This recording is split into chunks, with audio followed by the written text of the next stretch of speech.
Hello बाळको, आज આપણે 6th ચેપ્ટરના સ્વાધ્યાયના દાખલા ગણવાની શરૂઆત કરીશું। જો થોડાક દાખલા એવા છે આની અંદર કે જેમાં સીધે સીધું હું જવાબ તમને કહું છું, મતલબ કે સમજાવું છું। તમે મારી સાથે સાથે એને શબ્દોમાં લખી શકો છો।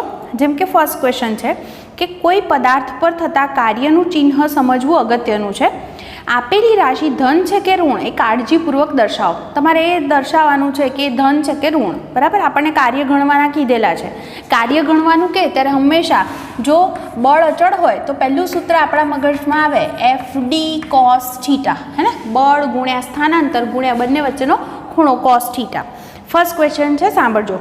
દોરડા સાથે બાંધેલી ડોલ કૂવામાંથી બહાર કાઢતા માણસ વડે થયેલું કાર્ય। હવે તમે ઇમેજિન કરો કે કૂવામાંથી ડોલ બહાર કાઢો છો એટલે કેવું બોલાય કે ડોલનું સ્થાનાંતર ઉપર તરફ થાય છે અને એને બહાર કાઢવા માટે બળ પણ આપણે ઉપર તરફ લગાડીએ છીએ। એટલે શબ્દોમાં તમારે આવું જ લખવું પડે કે ડોલનું સ્થાનાંતર ઉપર તરફ થાય છે અને એને બહાર કાઢવા માટે લગાડવું પડતું બળ પણ ઉપર તરફ છે। એટલે બળ અને સ્થાનાંતર બંને એક જ દિશામાં હોવાથી થીટા બરાબર 0 થાય માટે cos 0 છે 1, માટે કાર્ય કેટલું મળે આપણને F × D જેટલું, એટલે કે કાર્ય ધન મળે। આવો જવાબ લખી શકાય। આપણે એ જ નક્કી કરવાનું છે ધન છે, ઋણ છે કે શૂન્ય। સેકન્ડ, ઉપરના કિસ્સામાં ગુરુત્વાકર્ષણ બળ વડે થયેલું કાર્ય। જુઓ, સેમ વસ્તુ ડોલ જ તમે બહાર કાઢો છો એટલે ડોલને તમે ક્યાં લઈ જશો? આમ ઉપર લઈ જશો એટલે સ્થાનાંતર ઉપર તરફ છે, પણ ગુરુત્વાકર્ષણ બળ કઈ બાજુ લાગે? એના પર નીચે તરફ। એટલે કે બળ અને સ્થાનાંતર પરસ્પર વિરુદ્ધ દિશામાં છે। તમારે લખવું પણ પડશે આવું કે બંને પરસ્પર વિરુદ્ધ દિશામાં હોવાથી થીટા બરાબર પાઈ અને cos પાઈની વેલ્યુ છે -1, મતલબ કે કાર્ય આપણને શું મળશે? -FD, એટલે કે કાર્ય ઋણ મળે એમ કહી શકાય। ત્રીજું, ઢળતા સમતલ પર લપસતા પદાર્થ પર ઘર્ષણ વડે થયેલું કાર્ય। સમજો, ઢળતા સમતલ પર લપસતા પદાર્થ લપસે છે અને એના પર ઘર્ષણ વડે થયેલું કાર્ય। તમે જાણો છો કે ઘર્ષણ બળ ગતિની વિરુદ્ધ દિશામાં લાગે, એટલે પદાર્થ આમ લપસે તો ઘર્ષણ બળ એની વિરુદ્ધ દિશામાં લાગે, માટે ત્રીજા કિસ્સામાં પણ થીટા બરાબર શું થશે? પાઈ થશે 180 અને cos પાઈ છે -1, માટે કાર્ય આપણને કેવું મળશે? ઋણ।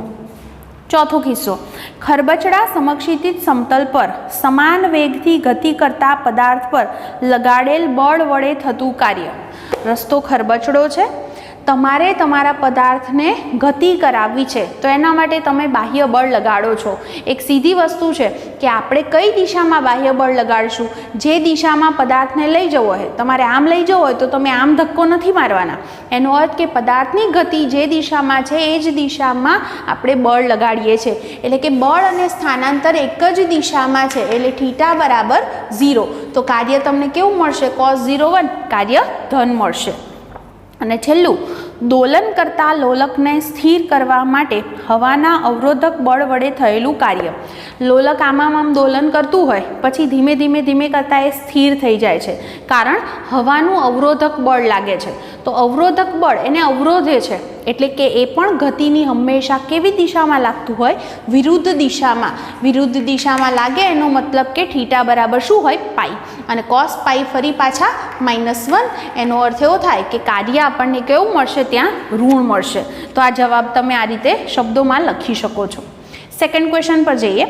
પ્રારંભમાં સ્થિર રહેલ 2 કિલોગ્રામ દળનો એક પદાર્થ 7 ન્યૂટન જેટલા સમક્ષિતિજ દિશાના બળની અસર હેઠળ ટેબલ પર ગતિક ઘર્ષણાંક 0.1 સાથે ગતિ કરે છે। આપેલ ગણતરી કરો અને તમારા પરિણામનું અર્થઘટન કરો। પહેલું કીધું છે કે લગાડેલ બળ વડે 10 સેકન્ડમાં થયેલ કાર્ય। બીજું, ઘર્ષણ બળ વડે 10 સેકન્ડમાં થયેલ કાર્ય। ત્રીજું, 10 સેકન્ડમાં પરિણામી બળ વડે પદાર્થ પર થયેલ કાર્ય। અને ચોથું, 10 સેકન્ડમાં પદાર્થની ગતિ ઉર્જામાં થતો ફેરફાર। આ બધી જ રાશિ આપણને અહીંયા આગળ શોધવાની કીધેલી છે। તો જુઓ, 1 બાય 1 બધા વિશે આપણે વાત કરીએ। પહેલું તો આપણને જે આપ્યું છે એ બધી જ વસ્તુ આપણે લખતા જઈએ। પહેલું શું કીધું છે? પદાર્થનું દળ આપ્યું છે એટલે હું લખી દઉં કે M બરાબર મને શું આપે છે? 2 કિલોગ્રામ। બીજું, પદાર્થ પર 7 ન્યૂટન જેટલું સમક્ષિતિજ બળ લાગે છે એટલે લગાડેલ બળ, એ બળને ધારો કે હું F1 નામ આપું તો F1 બરાબર શું છે? 7 ન્યૂટન। પછી ગતિ ઘર્ષણાંક એટલે મ્યુ લખાય, એ છે 0.1. જો ઘર્ષણાંક 0.1 હોય તો ઘર્ષણ બળ કેટલું લાગે? તો આપણે ઘર્ષણ બળ ગણવું હોય તો ઘર્ષણ બળને હું સ્મોલ એફથી દર્શાવું તો એફ બરાબર સૂત્ર જાણો છો, મ્યુ એન, અને એન બરાબર mg. આની અંદર તમે કિંમતો મૂકો. મ્યુ છે 0.1, એમ જે છે એ 2 છે, અને જી છે 9.8. 1.96 ન્યૂટન થશે, બરાબર. આટલું ઘર્ષણ બળ લાગ્યું. હવે જુઓ, આપણે અહીંયા આગળ બળ 7 ન્યૂટન લગાડીએ છીએ, ઘર્ષણ બળ લાગે છે 1.96 ન્યૂટન છે. ઘર્ષણ બળ હંમેશા ગતિની વિરુદ્ધ દિશામાં લાગે. તો એનો અર્થ એવો થયો કે પદાર્થ પર લગાડેલ પરિણામી બળ કેટલું? તો પરિણામી બળ શોધવું હોય, હું એને એફથી દર્શાવું તો મારે શું કરવું પડે? બંનેને માઇનસ કરવા પડે, કારણ કે આપણે બળ આમ લગાડીએ તો ઘર્ષણ બળ વિરુદ્ધ દિશામાં લાગે એટલું. તો પરિણામી શું થશે? તો બંનેનો તફાવત લેવો પડે. તો જુઓ, F1 છે 7 ન્યૂટન, આ છે 1.96. એનો અર્થ કે મારો જવાબ આવશે 5.04 ન્યૂટન. ઓકે, આટલું બળ લાગ્યું. હવે એફ જેટલું બળ લાગતું હોય તો પરિણામી કેટલો પ્રવેગ એની અંદર ઉત્પન્ન થાય એ પણ આપણે ગણી શકીએ. તો પરિણામી પ્રવેગ શોધવો હોય તો એફ બરાબર ma, તો એ બરાબર f/m થશે. એટલે હું 5.04 છે એને કોનાથી ડિવાઈડ કરીશ? 2 કિલોગ્રામથી ડિવાઈડ કરીશ. એટલે મારો જવાબ જે છે એ શું થાય? 2.52 થશે. ઓકે, તો અહીંયા આગળ જે છે આટલા મીટર પર સેકન્ડ સ્ક્વેર, આટલો આપણને જવાબ મળ્યો. આ પરિણામી પ્રવેગ શોધ્યો. આપણને 10 સેકન્ડમાં થયેલ કાર્ય શોધવાનું કીધું છે. જો કાર્ય શોધવું હોય તો w બરાબર fd cos θ હું વિચારું, પણ અહીંયા મને સ્થાનાંતર વિશે કંઈ જ ખબર નથી. તો પહેલાં તો મારે એ શોધવું પડશે કે 10 સેકન્ડમાં કેટલું સ્થાનાંતર થયું. તો 10 સેકન્ડમાં થયેલ સ્થાનાંતર, તો હું એને એસથી દર્શાવું તો આપણી પાસે શું સૂત્ર છે? v0t plus 1/2 at². પ્રારંભિક વેગ 0, પ્રવેગ જે છે એ પ્રવેગ છે 2.52, અને સમય આપણને શું કીધો છે? 10. તો તમે આની ગણતરી કરો, તમારો જવાબ લગભગ 126 મીટર આવે. તો આટલું એણે સ્થાનાંતર કર્યું કહી શકાય. ચલો, હવે પહેલું જે શોધવું હતું એ 10 સેકન્ડમાં પરિણામી બળ નહીં, લગાડેલ બળ વડે થયેલ કાર્ય. તો લગાડેલ બળ વડે થયેલું કાર્ય શોધવું હોય તો ધ્યાન એ જ રાખજો કે લગાડેલ બળ 7 ન્યૂટન છે, અને આ જે છે ને એ તો પરિણામી બળ છે. તો જુઓ, લગાડેલ બળ વડે થતું કાર્ય, લગાડેલ બળ એટલે F1 થશે, હે ને? તો બળ ગુણ્યા સ્થાનાંતર થશે, એ જ દિશામાં સ્થાનાંતર છે, θ0 cos 0 1. એટલે કોસનો ઉલ્લેખ નહીં કરો તો ચાલશે, માત્ર બળ ગુણ્યા સ્થાનાંતર કરવાનું થશે. એટલે 7 ગુણ્યા 126. ગણી લો કેટલો જવાબ આવે છે તમારો. 7 ગુણ્યા 126 કરો, તમારો જે ગુણાકાર છે એ લગભગ આવશે 882 જૂલ, 882 જૂલ, બરાબર. તો પહેલો જવાબ આપણને મળી ગયો. હવે બીજું શું શોધવાનું કીધું છે? ઘર્ષણ બળ વડે 10 સેકન્ડમાં થયેલ કાર્ય. તો જુઓ, બીજું શોધીએ આપણે. ઘર્ષણ બળ વડે થયેલ કાર્ય શોધવું હોય તો ફરી પાછું સૂત્ર શું આવશે? w બરાબર ઘર્ષણ બળ એટલે સ્મોલ f આવશે, અને જે છે એ સ્થાનાંતર એટલે s થશે. ઘર્ષણ બળ વિરુદ્ધ દિશામાં લાગે માટે એ કાર્ય કેવું મળશે? ઋણ, એટલે માઇનસ આવશે. એફની વેલ્યુ જે છે એ મૂકો 1.96, અને એને શેનાથી મલ્ટીપ્લાય કરશો તમે? s એટલે 126. તો તમારો જે જવાબ છે એ જૂલમાં મળી જશે. તો ચેક કરો કેટલો મળે છે, બરાબર. તમારો જે જવાબ છે હું ગણી લઉં, મને જવાબ મળવો જોઈએ 246.96, એટલે એપ્રોક્સિમેટલી લખી દો સીધું હું, તો એપ્રોક્સિમેટલી 247 જૂલ, આટલું કહી શકાય. ત્રીજું આપણને કીધું છે 10 સેકન્ડમાં પરિણામી બળ વડે થયેલ કાર્ય. પરિણામી બળ એટલે આ થયું 5.04, એટલે એનો મતલબ 5.04 × 126 કરવાના, હે ને? તો લખી દઉં કે માટે પરિણામી બળ વડે જો કાર્ય શોધવું હોય તો શું થશે એ કાર્ય? તો આ બધાના નામ આપીએ. આનું નામ W1 આપું, આનું નામ W2 આપું, અને આનું નામ W3 આપું. તો શું થશે અહીંયા આગળ? F × S. F છે 5.04 અને S છે 126. એક રસ્તો આ છે. અથવા તો કુલ કાર્ય એટલે એક તમે જે બળ લગાડો છો એના વડે કાર્ય થાય છે, અને ઘર્ષણ બળ વડે વિરુદ્ધ કાર્ય થાય છે. એટલે હું W1 છે, અને એટલે કે 882 એમાંથી 247 બાદ કરી દો તો પણ મને સેમ જવાબ જ મળે. તમે જોવું હોય તો જોઈ લો કે બંનેનો તફાવતનો જવાબ શું આવે છે? 635 જેવો આવશે તમારો આન્સર. ઓકે, અને છેલ્લે તમને કીધું છે કે 10 સેકન્ડમાં પદાર્થની ગતિ ઉર્જામાં થતો ફેરફાર.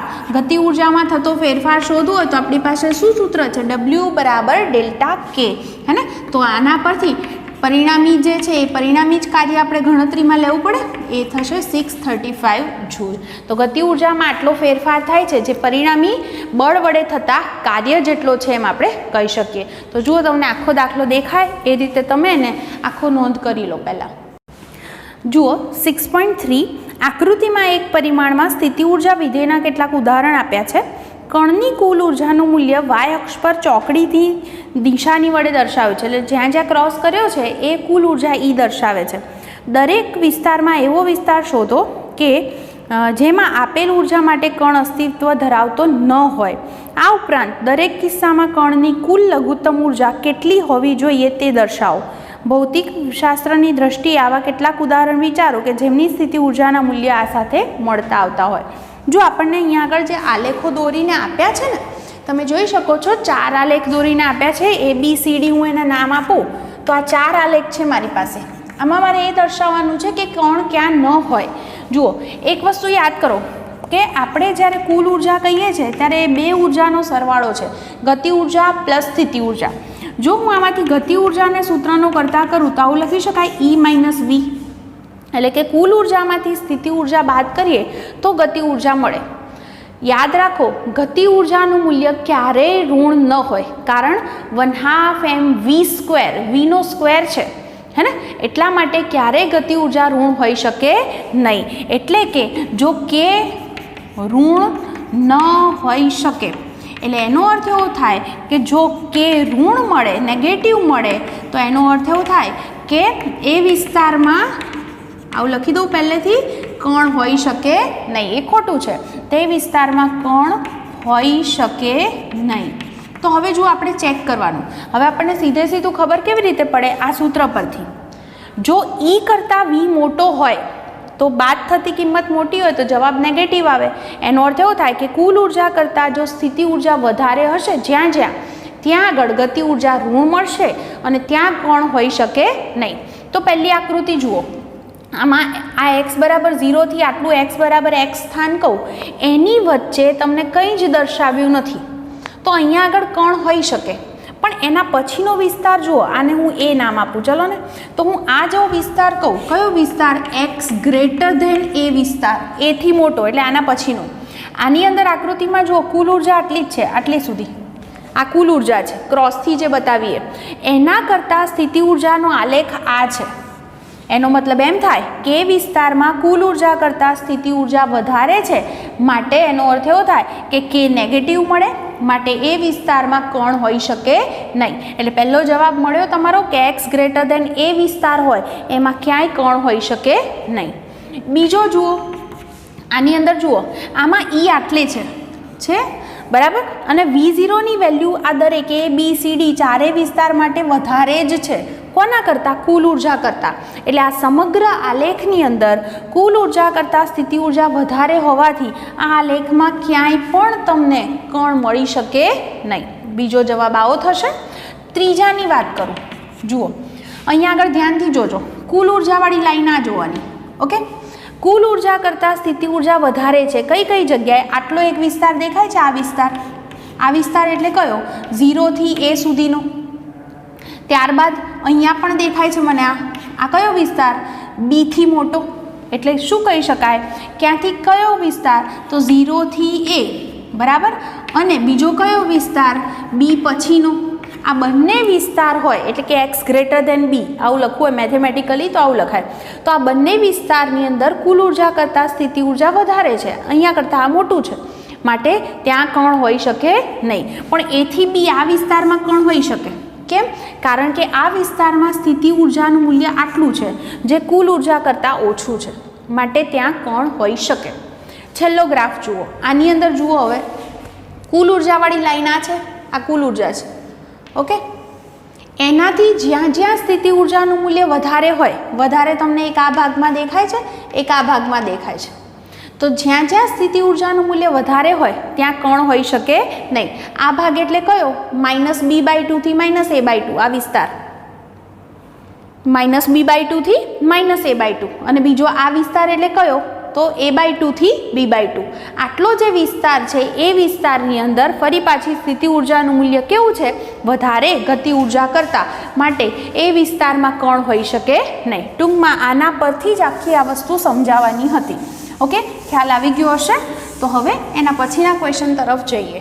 જુઓ શું કીધું છે ક્વેશ્ચન 4માં, રેખીય સરળ આવર્ત ગતિ કરતાં એક કણ માટે સ્થિતિ ઉર્જા v of x બરાબર kx²/2 એટલે કે 1/2 kx² જ લખ્યું છે, આપેલ છે, જ્યાં k દોલકનો બળ અચળાંક છે, k બરાબર 0.5 ન્યૂટન પર મીટર માટે v of x વિરુદ્ધ xનો તમને આલેખ પણ આમ દર્શાવ્યો છે.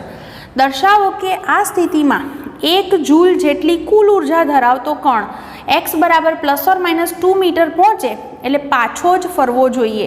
મતલબ કે જો એની પાસે ટોટલ 1 જૂલ ઉર્જા હોય તો એ પોતે આ બાજુ +2 અંતર જાય તો આ બાજુ -2, એનાથી વધારે દૂર જઈ શકે નહીં, એટલે આમ જશે પછી પાછો ફરશે. તો કયા સ્થાનેથી તો ધન અક્ષ પર +2 અને ઋણ અક્ષ પર -2 સ્થાનેથી એ પાછો ફરશે. આવું આપણે સાબિત કરવું છે. જુઓ પહેલાં હું તમને એમ કહું કે દોલકની જો કુલ ઉર્જાની વાત કરીએ તો કુલ ઉર્જા એટલે બે ઉર્જાનો સરવાળો કહેવાય ગતિ ઉર્જા પ્લસ સ્થિતિ ઉર્જા. તો ગતિ ઉર્જા એટલે 1/2 mv² અને સ્થિતિ ઉર્જા આપણને કીધેલી જ છે એ છે 1/2 kx². આવું સૂત્ર થયું. હવે શું થાય છે, દોલક જે સ્થાનેથી પાછો ફરે છે તો આમ ગયું પછી અહીંયા સૂક્ષ્મ સમય માટે સ્થિર થશે અને પછી પાછો ફરશે. તો ત્યાં જે સ્થાને એટલે x સ્થાને એ સ્થિર થાય છે, મતલબ કે ત્યાં એનો વેગ શું છે 0. એટલે હું અહીંયા આગળ લખું કે દોલક x સ્થાને સ્થિર થઈ પાછો ફરે છે માટે એનો વેગ શું કહેવાય 0. તો વેગ હું અહીંયા આગળ 0 મૂકું તો એનો અર્થ મારી પાસે સૂત્ર આટલું જ વધ્યું 1/2 kx², જેની અંદરથી મારે x શોધવા છે. તો શું થશે 2e/k થશે. ઈની જે વેલ્યુ છે એ છે 1 જૂલ અને કેની વેલ્યુ છે 0.5. એટલે કે આ ગુણાકાર તમારો જવાબ ભાગાકારનો x² બરાબર 4 આવશે. એટલે x બરાબર ±2 મીટર થાય. એટલે કે દોલક જે છે એ +2 કે -2 અંતરેથી પાછો ફરશે. આવું આપણે કહી શકીએ. બહુ સિમ્પલ જ ક્વેશ્ચન હતો. હવે 6.5 જુઓ, રોકેટનું જવાબ આપવાના છે. રોકેટનું અસ્તર ઉડાણ દરમિયાન ઘર્ષણના કારણે સળગી ઉઠે છે. કોના ભોગે સળગવા માટે જરૂરી ઉષ્મા ઉર્જા મળે છે, રોકેટ કે વાતાવરણ? જો રોકેટ જે હોય એની ઉપર જે અસ્તર હોય એ ઉડાણ વખતે જો શું થતું હોય, એ રોકેટ જે દિશામાં જતું હોય એની ગતિની વિરુદ્ધ દિશામાં ઘર્ષણ બળ લાગે. એટલે ઘર્ષણ બળને કારણે શું થવાનું છે કે એની જે ઉર્જા હોય એ ઉર્જા ઉષ્મા ઉર્જા રૂપે વ્યય થશે. એટલે વાતાવરણની અંદર એ જે ઉર્જા છે એ ઉર્જાનો ત્યાં વ્યય થતો હોય છે ઉષ્મા ઉર્જા રૂપે. બરાબર, તો આ રીતે આપણે એનો જવાબ લખી શકીએ. બીજું, સૂર્યની આસપાસ ધૂમકેતુ અતિ દીર્ઘવૃત્તીય કક્ષા, દીર્ઘવૃત્તીય એટલે આ કહી શકાય લંબગોળ જે બોલીએ ને એવી રીતે કક્ષામાં ઘૂમે છે. સામાન્ય રીતે સૂર્યના કારણે ધૂમકેતુ પર લાગતું ગુરુત્વાકર્ષણ બળ લંબરૂપે લાગતું નથી. તેમ છતાં ધૂમકેતુની સંપૂર્ણ ભ્રમણ કક્ષા દરમિયાન તેના પર લાગતા ગુરુત્વાકર્ષણ બળ વડે થયેલ કાર્ય શૂન્ય હોય છે. શા માટે?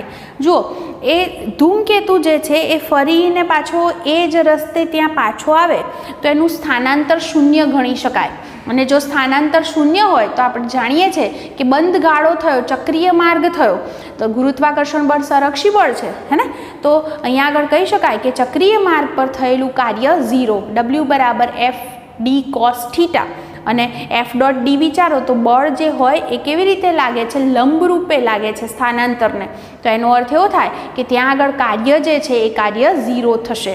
કારણ તમે જાણો છો FD cos θ માં θ 90 હોય તો પણ કાર્ય 0, અથવા વિચારો કે ફરીને પાછો ત્યાંનો ત્યાં આવે તો કરેલું સ્થાનાંતર 0 હોય તો પણ કાર્ય 0 થશે. ત્રીજું, પૃથ્વીની આજુબાજુ પાતળા વાતાવરણમાં ભ્રમણ કરતો કૃત્રિમ ઉપગ્રહ વાતાવરણના અવરોધને કારણે ઉર્જા ક્રમશઃ ગુમાવે છે. ભલે તે સૂક્ષ્મ પ્રમાણમાં હોય તેમ છતાં તે જેમ પૃથ્વીની નજીક અને નજીક આવતો જાય તો શા માટે એની ઝડપ વધતી જાય છે? જુઓ, આપણે જ્યારે કહીએ કે કે ઉપગ્રહની કુલ ઉર્જા એટલે બે ઉર્જાનો સરવાળો કહેવાય, એની ગતિ ઉર્જા પ્લસ એની સ્થિતિ ઉર્જા. જ્યારે ઉપગ્રહ પૃથ્વીની નજીકને નજીક આવતો જાય તો એ જેમ જેમ નજીક આવે છે એમ એની જે હાઇટ ઓછી થવાની છે, એચ ઘટે એટલે સ્થિતિ ઉર્જા ઘટે. તો જો સ્થિતિ ઉર્જા ઘટી જાય, હંમેશા કુલ ઉર્જા તો અચળ હોય, તો કુલ ઉર્જા એટલે ગતિ ઉર્જા પ્લસ સ્થિતિ ઉર્જા. તો જો એવું થતું હોય કે સ્થિતિ ઉર્જા ઘટે તો સામે ગતિ ઉર્જા વધવી જોઈએ. તો ગતિ ઉર્જા વધવાને કારણે એની ઝડપ શું થતી હોય? વધતી જતી હોય, કારણ કુલ ઉર્જા અચળ છે. ભલે એનો થોડોક ભાગ જે છે એ વ્યય થતો હોય કુલ ઉર્જાનો, પણ છતાં પણ આ સરવાળો અચળ કહીએ તો એ દ્રષ્ટિએ તમે વિચારી શકો કે સ્થિતિ ઉર્જા ઘટે છે, માટે સામે ગતિ ઉર્જા એની વધશે.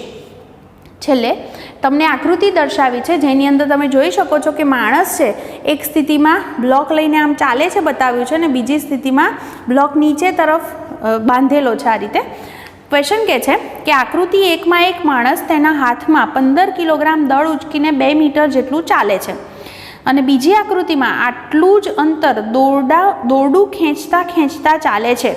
દોરડું ગરગડી પરથી પસાર થઈ તેના બીજા છેડે 15 કિલોગ્રામ જેટલું દળ લટકાવેલ છે.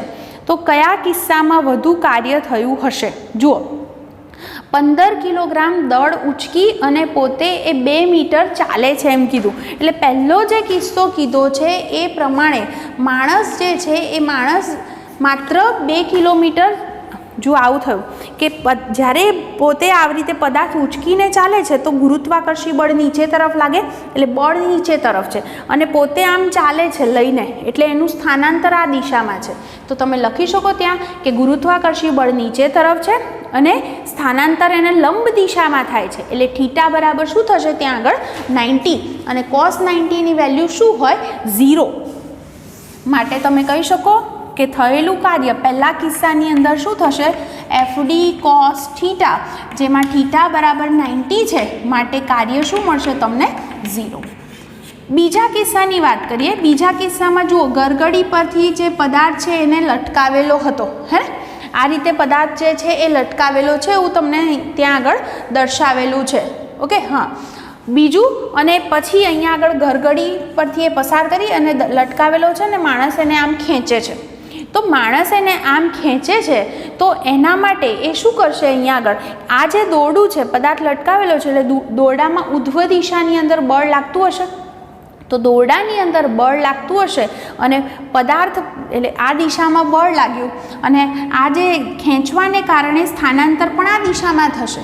દોરડું બાંધેલું છે માટે તો ઉધ્વ દિશામાં બળ લાગે છે, ઉધ્વ દિશામાં સ્થાનાંતર થાય છે, એનો મતલબ થીટા બરાબર 0. તો કાર્ય બરાબર FD cos 0 થશે.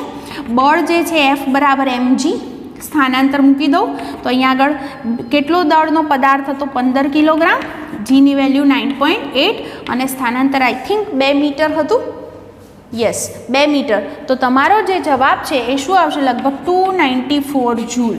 એનો અર્થ એવો થયો કે બીજા કિસ્સામાં થયેલું કાર્ય વધારે છે એમ કહી શકાય. આટલો પોઈન્ટ ખાસ સમજવાનો હતો કે અહીંયા બળ પણ આમ લાગ્યું, સ્થાનાંતર પણ એ જ દિશામાં થાય છે, કારણ દોરડાથી લટકાવેલું છે માટે. તો પદાર્થ પર લાગતું બળ આ તરફ થયું, માટે આ રીતે આપણને જવાબ મળ્યો. તો આ રીતે દાખલા ઘણા આવે છે આજે, એની ખાસ પ્રેક્ટિસ કરી લેજો. બીજા નેક્સ્ટ ટાઈમ ચર્ચા કરીશું.